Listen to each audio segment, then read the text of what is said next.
The camera never lies, but that doesn't mean it tells the whole truth.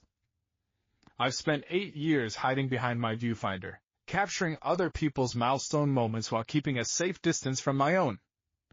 It's the perfect arrangement. I get to witness genuine emotion, the raw, unfiltered kind that makes for breathtaking photographs without risking my own heart in the process. At least that was the theory.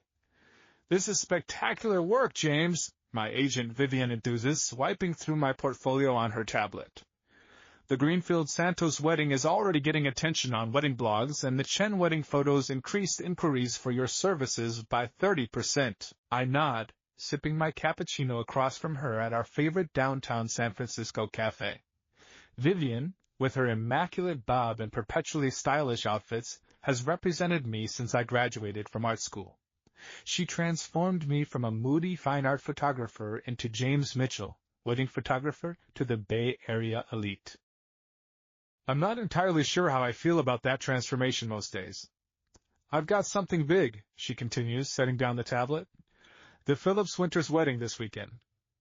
This weekend? As in 4 days from now? I raise an eyebrow. What happened to their photographer? Family emergency, had to fly overseas. They're desperate, and they're willing to pay triple your usual rate. She leans forward, green eyes sparkling. It's at Meadowlark Estate in Napa. Completely exclusive. The bride is Elise Phillips of Phillips Gallery. That catches my attention. Phillips Gallery is one of the most respected contemporary art spaces in San Francisco. I've dreamed of showing my personal work there someday. And the groom? I ask more out of professional curiosity than anything else. In my experience, weddings are typically the bride's production, especially in high society circles. Theodore Winters. Financial something or other. Old money from Boston, apparently. She waves her hand dismissively. The important thing is this could be huge for your career. The guest list is full of potential future clients. The name registers a split second after she says it, like a delayed camera flash. Theodore Winters? Theo? It couldn't be. James, you've gone pale. Are you feeling all right? I force a smile. Fine. Just remembered I have a deadline for the Johnson edits. So the Phillips Winters wedding? You'll take it? Professional instincts battle with personal panic. If it's really him, my Theo from college, how can I possibly photograph his wedding to someone else? But of course, he was never my Theo. That was the problem. Send me the details, I hear myself say. I'll need the schedule and shot list right away. As Vivian happily taps away on her phone, my mind drifts back to senior year at Berkeley. To the charming architecture major with the easy smile who sat next to me in my elective photography class. To late nights in the darkroom, his shoulder brushing mine as we developed prints. To the way my heart would race when he'd look at my work and say, "You see things differently, James." It's beautiful. To the graduation party where I finally worked up the courage to tell him how I felt, only to discover he'd already left, accepted an internship in New York that started the next day. And now, 8 years later, he's getting married. To a woman. Perhaps it's not even the same Theo, I tell myself. Theodore Winters isn't such an uncommon name. But deep down, I know. The universe isn't typically this creative with its cruelties. It's him. I knew it the moment I stepped into the welcome dinner at Meadowlark Estate, camera in hand. Even from across the room, I recognized the particular way he throws his head back when he laughs, the gesture of running his hand through his dark hair when he's listening intently. He's more handsome than I remember.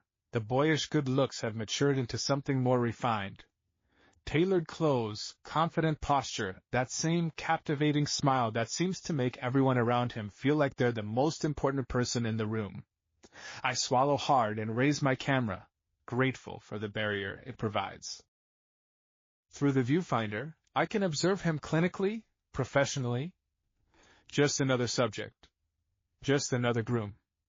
I move through the cocktail hour unnoticed, capturing candid moments of laughter, embraces, tender glances. The bride, Elise, is striking, with elegant features and a poised demeanor that makes her seem slightly older than Theo, though it's hard to pinpoint by how much. They make an attractive couple, the kind that appears in luxury watch advertisements and high-end real estate brochures. I'm lining up a shot of them with an older couple who must be her parents when it happens. Theo glances in my direction, a casual scan of the room, and then his eyes catch on me. The recognition is immediate, his smile falters, eyes widening slightly. "James?" he mouths, too far away for me to hear over the string quartet. I lower my camera and nod once professionally, then quickly turn away to photograph a group of laughing bridesmaids. My heart hammers against my ribs like it's trying to escape. He remembers me. For the next hour, I feel his gaze following me around the room, but I'm careful to keep my distance, to stay busy, to remain hidden behind my camera. This is a job, I remind myself sternly. A very well-paying job that could open doors to your fine art career. Do not mess this up. It works until dinner is winding down and guests begin to mingle again. I'm adjusting my lighting setup for some evening outdoor shots when a familiar voice speaks from behind me. "I thought I was hallucinating when I saw you." I turn, schooling my features into professional pleasantness. "Hello, Theo. It's been a while." He looks at me with an intensity that makes my carefully constructed defenses wobble. 8 years, 4 months, and about 17 days. But who's counting? The specificity of his answer throws me.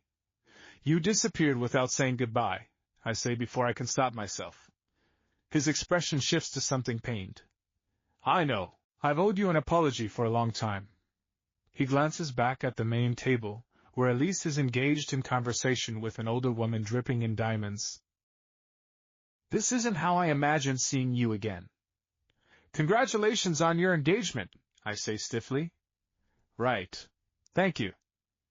He runs his hand through his hair, that achingly familiar gesture, and takes a breath like he's about to say something important. "Theo, darling, there you are." Elise appears at his side, slipping her arm through his. "Mom wants a photo with us by the fountain before everyone gets too tipsy." Her gaze falls on me, politely questioning. "Elise, this is James Mitchell, our photographer," Theo says, his voice carefully neutral. "We were at Berkeley together." "Oh, what a small world." She smiles warmly. "Your portfolio is stunning. We're lucky to have you on such short notice." "The pleasure is mine," I lie smoothly. "Shall we head to the fountain for that photo?" As I follow them through the garden, I notice how Elise naturally takes the lead, her fingers wrapped possessively around Theo's arm. His posture is perfect, his smile automatic, but I catch something in his eyes when he thinks no one is looking, a distance, a melancholy that seems at odds with a man about to marry. But then, what do I know? I've spent nearly a decade photographing love stories while avoiding my own. Maybe that's just how grooms look 2 days before their wedding. Maybe it's normal pre-wedding jitters. Maybe I'm seeing what I want to see. The camera never lies, but the person behind it might lie to themselves. The rehearsal dinner the following evening is a more elaborate affair than most weddings I've photographed. The estate's grand hall has been transformed into a lush garden setting, with trailing vines and soft lighting creating an atmosphere of enchanted intimacy despite the 100 or so guests. I circulate professionally, capturing the required shots, the bride's tearful expression during her father's speech, the groom's attentive posture as he listens, the bridal party's champagne toast. I'm particularly careful when photographing Theo, making sure I get the technically perfect images my contract requires while avoiding any real connection, until the band starts playing, and formal photographs give way to more candid moments. I'm adjusting my lens near the bar when Theo materializes beside me, 2 glasses of scotch in hand. "You look like you could use this," he says, offering one to me. "I don't drink while working," I reply automatically. "You never did." His smile is soft, tinged with nostalgia. "Remember that party at Miller's where everyone was wasted except you because you wanted to document the whole thing?" "Those photos were terrible," I admit, a reluctant smile tugging at my lips. "But historically important to chronicle the evening that Professor Benson's toupee was kidnapped." He laughs, and the sound wraps around me like a familiar blanket. "You kept me sane that year, you know, when I was drowning in studio projects and parental expectations.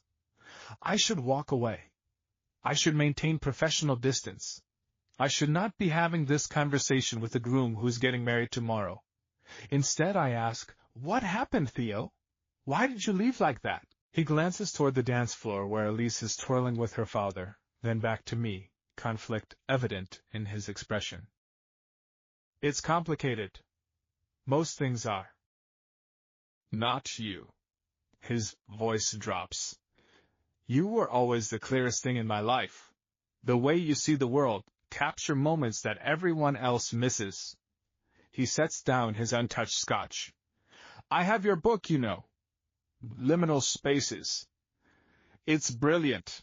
I recognize your perspective immediately. My art photography book, published 2 years ago to modest critical acclaim, focusing on moments of transition and threshold spaces.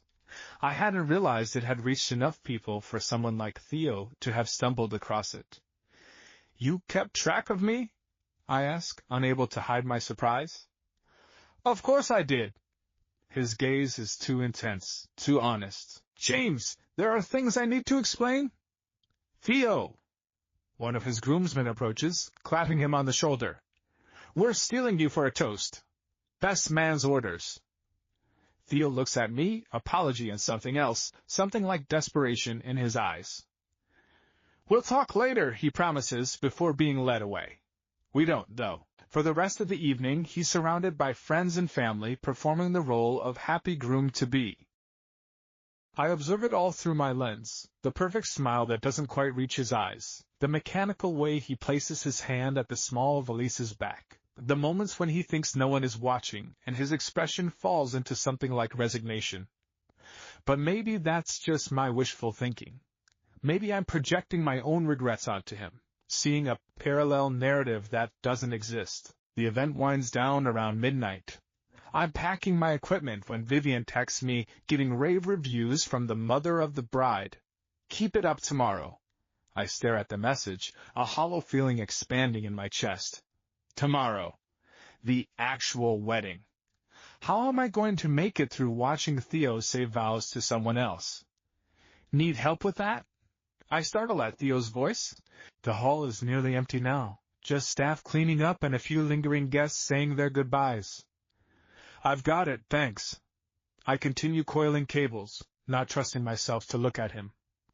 Walk with me? He asks quietly. Please, James.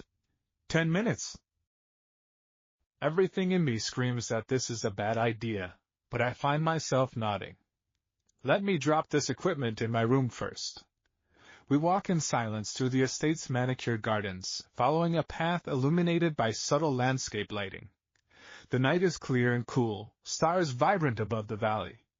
Under different circumstances, it would be a perfect setting for romance. This is a beautiful place for a wedding, I say finally, desperate to break the tension. It's Elise's family's estate, he replies. They've been planning this wedding since before we were engaged. Something in his tone makes me look at him more closely. That sounds predetermined. He laughs without humor. That's one word for it. He stops walking, turning to face me. Do you want to know why I left without saying goodbye? My pulse quickens. Yes. I was in love with you. The words hang in the night air between us, impossible and devastating. What? I manage. I was in love with you, he repeats more firmly. Completely, terrifyingly in love with you. And I couldn't handle it. I shake my head, trying to process this revelation. You never said anything. Because I was a coward. Because my father was paying for my education with the expectation that I'd join the family firm, marry the right kind of person, continue the Winters legacy. His voice is bitter. When that internship in New York came up, I took it as an escape. Told myself it was better to leave than to risk everything for something that might not work out. So you just disappeared. The old hurt rises freshly in my chest. You could have talked to me, Theo. I know. He takes a step closer. I've regretted it every day since. But by the time I worked up the courage to reach out, you'd moved on. Your career was taking off. You seemed happy. I didn't think I had the right to disrupt your life. I want to be angry, but beneath his confident exterior, I can see the same vulnerable boy I knew at 21, sensitive, conflicted, afraid of disappointing the people who depended on him. "And Elise?" I asked quietly. "Do you love her?" He looks away. Elise understands what's expected of her. Our families move in the same circles. Her gallery needed investors. My family wanted me to settle down with someone appropriate. It's a suitable arrangement. That's not what I asked. He meets my gaze again, and this time there's no hiding the pain in his eyes. I care about her. She's brilliant, driven, knows exactly what she wants. But love? No, I don't love her the way a person should love the one they're marrying. Then why are you going through with this? Because until yesterday I thought it was the best I could hope for. His voice drops to nearly a whisper. And then I walked into that welcome dinner and saw you, and everything I've been trying to convince myself of for the past 8 years fell apart. My heart is pounding so hard I'm certain he must hear it. Theo, I know this is unfair, he continues. I know I have no right to say any of this to you. But watching you today, seeing how you still capture those perfect, honest moments that everyone else misses, it reminded me of who I used to be. Who I wanted to be. He takes my hand, and the contact sends electricity through me. I can't stop thinking about all the paths we didn't take. The life we might have had if I'd been braver then. You're getting married tomorrow, I remind him, though I don't pull my hand away.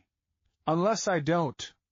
His eyes search mine, vulnerable yet determined. Do you have the courage to help me walk away from this mistake? To see what might still be possible for us? The question hangs between us, weighted with possibility and consequence. I should be horrified at what he's suggesting.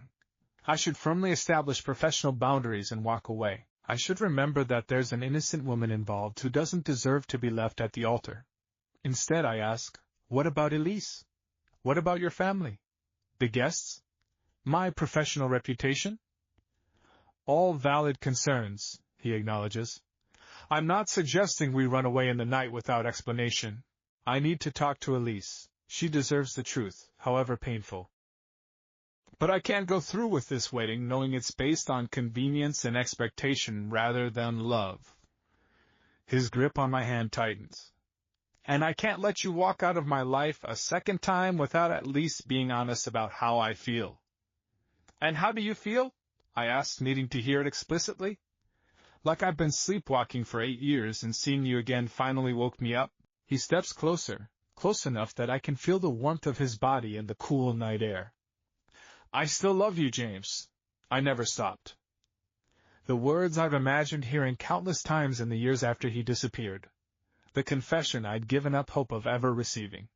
Part of me wants to fall into this moment, to believe that second chances really exist. But I've spent years documenting other people's relationships, witnessing the complexity of love and commitment.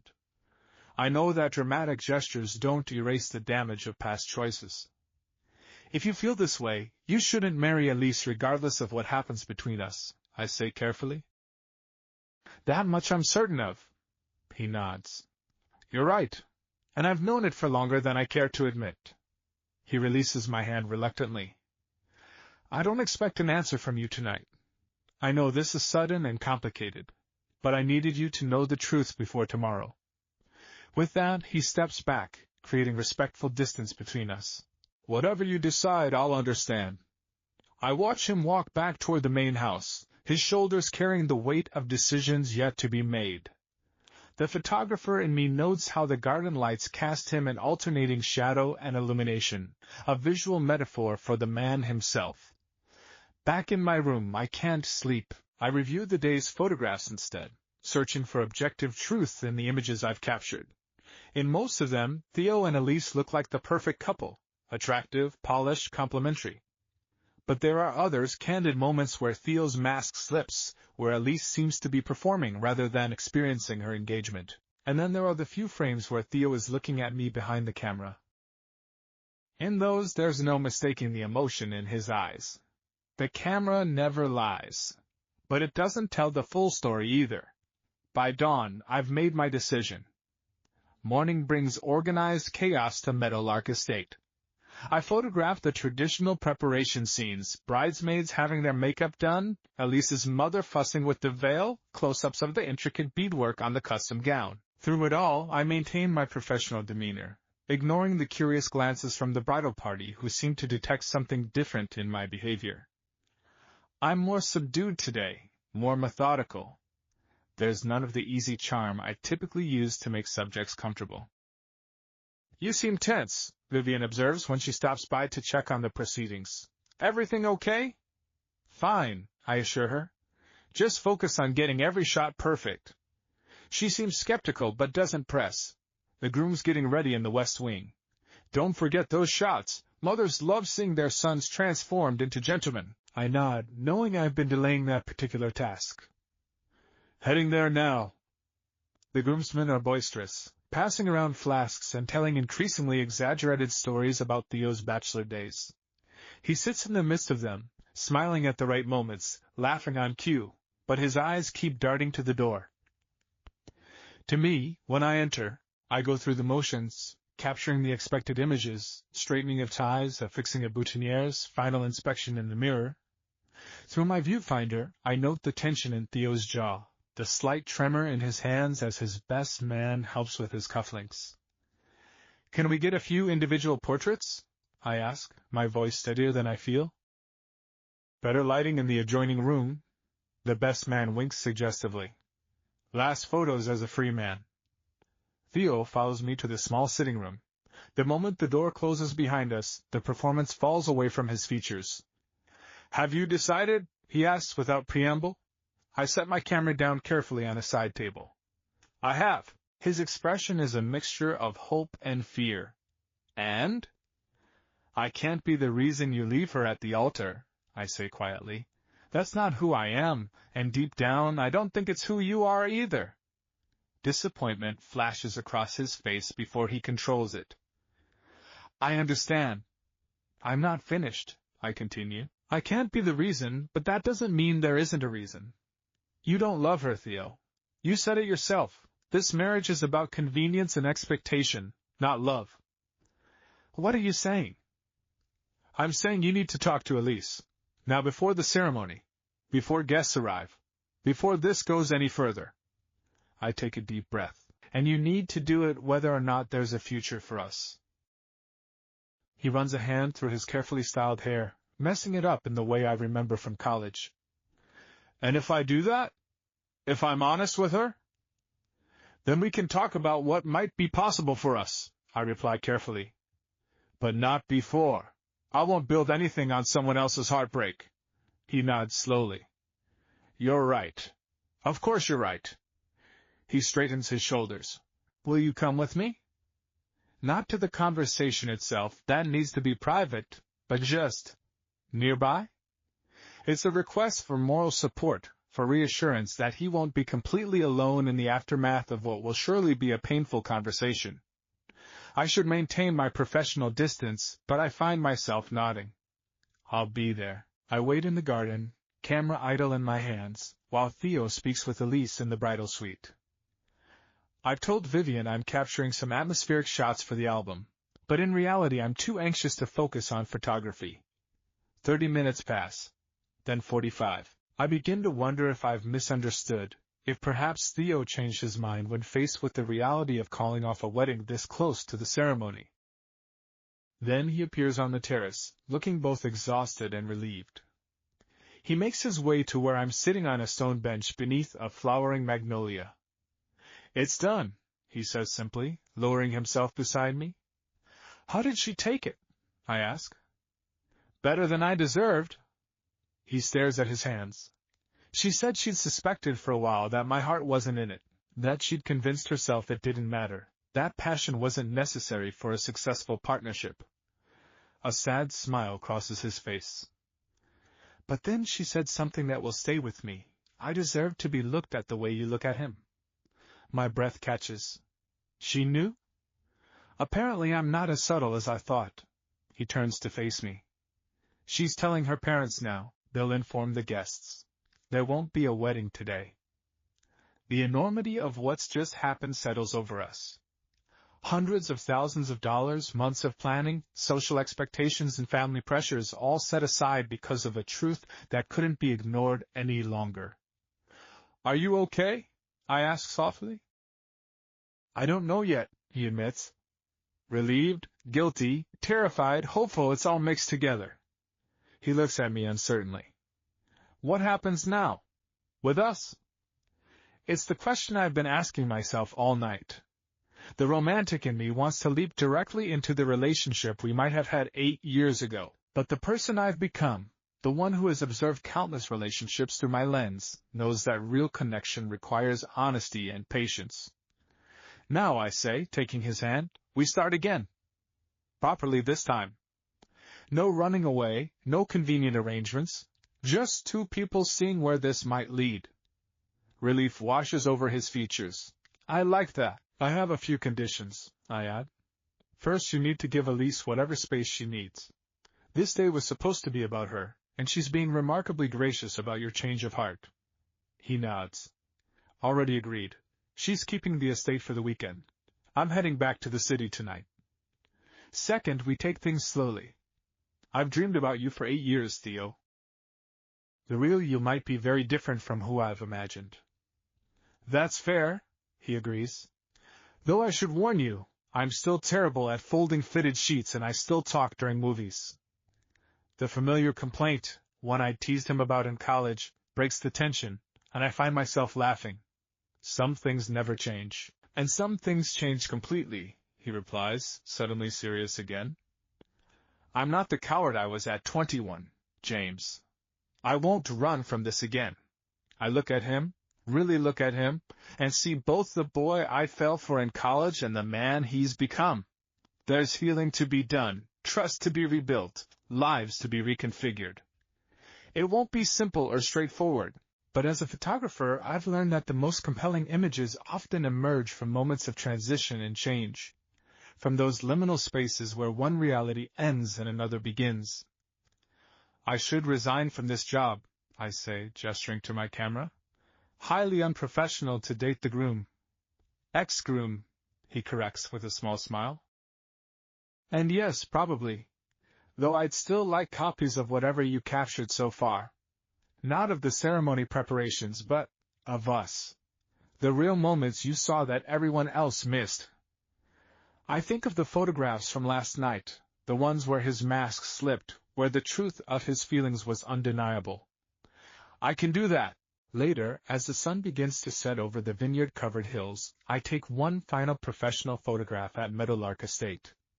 Not of a wedding, but of a beginning. Theo, standing at the edge of the property, looking toward the horizon, his posture both vulnerable and hopeful. The camera never lies. And this time, neither did we.